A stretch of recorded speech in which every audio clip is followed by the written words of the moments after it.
Healthy eating, munaita nutritionist. In the next member education, at the ages of the 50% members who are old, munaita nutritionist. Anakaa hapo mbele anawafundisha mambo ya makuli.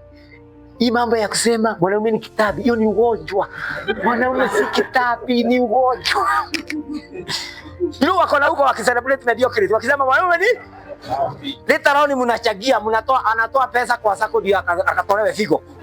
Na alisema mwanaume ni kitabu. Where was the SACCO? You could have taken care of this. Wani unajua memba mmoja. Ndio hata anaifuga na sidiria. Anyway, please take care of your members in mambo ya physical health, managing chronic health conditions. Hiyo mambo ya managing ulcers, managing diabetes, managing pressure. Munaita expert during that member education na mnapatana. Wengi hawalipishagi, wanaweka their tent hapo, wanafundisha na member wanaenda kuangaliwa BMI, okay? Na mnawavet, mzileta wakora wakuastua unakufa kesho tu the admission sahi. I know one of the SACCO in Murang'a which was doing that, okay? Bio paka nikapigwa na mecha. Wananiambia hivi mimi nafaa kuadmitiwa wapi?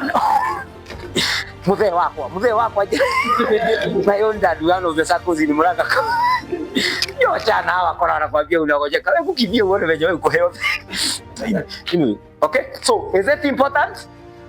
Is it important to our members?